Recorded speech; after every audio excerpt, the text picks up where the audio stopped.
Furiosa, a Mad Max saga is in theaters now, and if it succeeds, then it might pave the way for a Mad Max saga I'm super excited about, the Doof Warrior movie. Maybe call it like, I don't know, Doof Troop or something. Let's see that movie.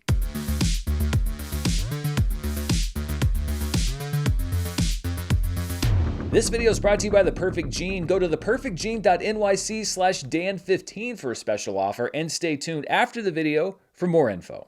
Hello everybody, I'm Dan Murrell here with my review of Furiosa, a Mad Max saga. Funny story, I'd actually hoped to have this review out last night. I had a screening booked yesterday for 3 p.m. and I sat down, had my popcorn, the previews roll, Nicole Kidman said her thing, and then the lights just came up, and then after about 20 minutes they came out and they're like, sorry, we can't show the movie. The movie won't show. So anyway, had to readjust my schedule, see it later last night, which pushed the review to this morning. But the point is, I do have my review of Furiosa, a Mad Max saga for you now, which is from returning director George Miller. He did Mad Max Fury Road 9 years ago, back in 2015. The only other movie he's done between now and then is 3,000 Years of Longing, which was an interesting movie. Miller reunited with Fury Road co-writer Nick Lathoris for the screenplay. Also returning are several key collaborators from the last film, including composer Tom Holkenborg, Oscar-winning editor Margaret Sixel, Oscar-winning production designer Colin Gibson, and Oscar-winning costume designer Jenny Beavan. Cinematographer John Seal retired after 3,000 Years of Longing, and Simon Dugan steps in to take his place. Furiosa, a Mad Max saga, it goes without saying, is a prequel to Mad Max Fury Road and features the origin story, basically, of Charlize Theron's character. We meet Furiosa as a young girl as she's taken from her home, a place of abundance known as the Green Place, as well as from her mother and her tribe, the Vuvolini. Eventually, she finds her way into the hands of Chris Hemsworth's Dementus, the head of a roving biker gang who later sets his sights on taking over Immortan Joe's citadel and ruling the wasteland. Alila Brown, who led the horror film Sting earlier this year, I thought she was good in that movie,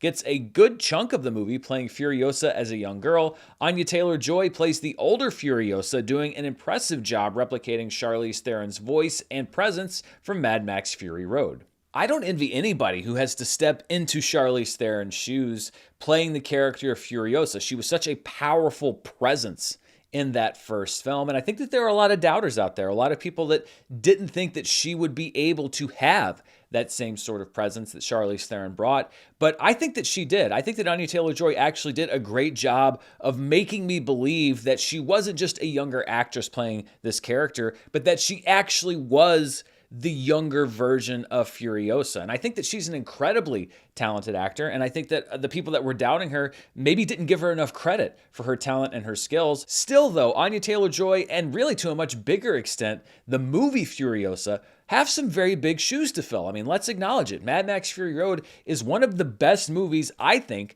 of the 21st century. And it's one of my favorite movies of all time, flat out. I think it is a fantastic film. It zips by every time that I watch it. I love the vision and the world building, and so much about that movie feels like nothing that I've ever seen before. And when you return to a world like that and show us things that we hadn't seen before in the first movie, but that we now have seen before, even though this is a prequel, in the second movie, then it is difficult to have that same sort of impact. I think what Furiosa lacks isn't necessarily not being able to live up to Fury Road, but really its own direction. We've seen the Wasteland and the War Boys and Immortan Joe and Gastown and Bullet Town already, and I think that when it is trying to take us back to Fury Road, that's really where the movie is at its weakest. It needed to blaze its own trail just a little bit more. I can't fault the performances. Like I said, I thought Anya Taylor-Joy was great, but I kept waiting for Furiosa to really get going. It's literally episodic, divided into chapters, but if you're going to make a movie about a character, I want to actually understand that character just a little bit more. What Furiosa does a lot of the time is to just connect the dots on things that we already know. Like, how did Furiosa lose her arm? Or how did she get to the Citadel and meet Immortan Joe? It's not that that's uninteresting, but I think if you want to make something that really steps out of the shadow of Mad Max Fury Road, then you have to sort of spin off from the things that we already know. Not that you have to not include any of it. And it's not a matter of comparison, it's a matter of effect. I think that you can make another movie set in this era and set in this version of the Wasteland that's as compelling as Mad Max Fury Road.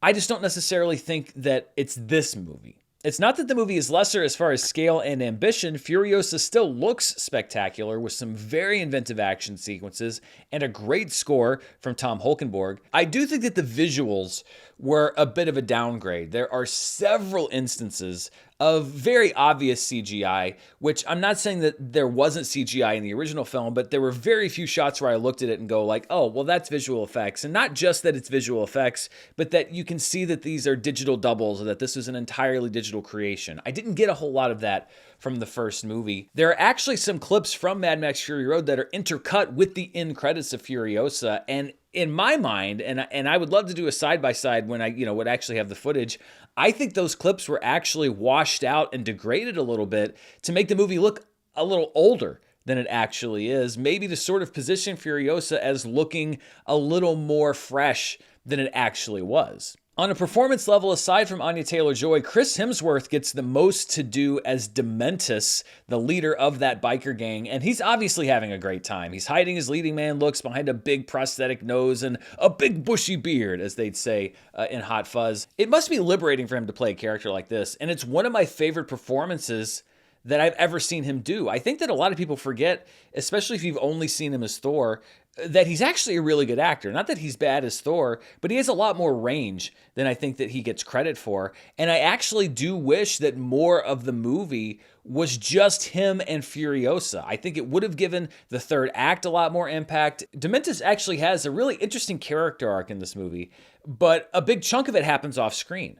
And I think that if more of this movie had been a two-hander between Dementus and Furiosa away from the Citadel, then it would have helped this movie stand more on its own. And I think that it would have been a lot more interesting from a character angle, more interesting than it already is. Conversely, if there had been a decision to make this movie entirely Citadel-focused with Furiosa and Immortan Joe, then I think that there are a few levels that it could have worked better on. For example, we meet a character named Praetorian Jack, played by Tom Burke, who is an important influence on Furiosa's life. He helps set her on the path to becoming the Imperator that we meet in Fury Road.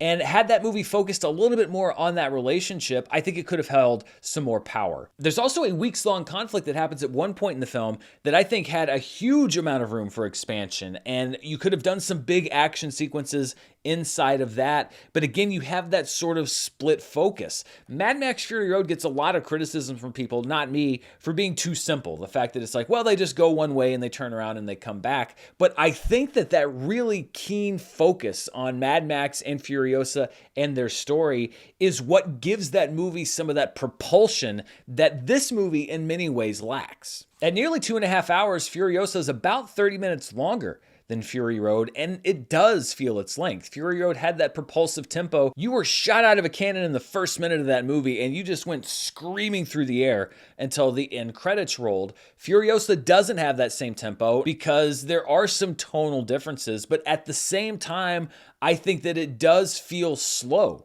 in parts. Not deliberate, but slow, and I think it needed maybe just a little bit more of that manic energy. Maybe mix that formula just a little bit differently so that the movie does keep going on a bit of a faster tempo than we see. There is also, though, a lot to like here. There's some expansion to the world of the wasteland, and I liked a lot of those touches, such as Dementus's valued keeper of history who soothes him by telling him about motorcycle manuals and how things used to work in the world before humanity collapsed. He's sort of the keeper of lore. I thought that that was a really, really interesting character. And there are 3 or 4 well-executed big action sequences that utilize technology and warfare in the wasteland that we haven't seen before. Even if Furiosa operates largely at a lesser level than Mad Max Fury Road, that level is still higher as far as imagination and inventiveness than almost every other movie that you'll see this year, apart from maybe Dune Part 2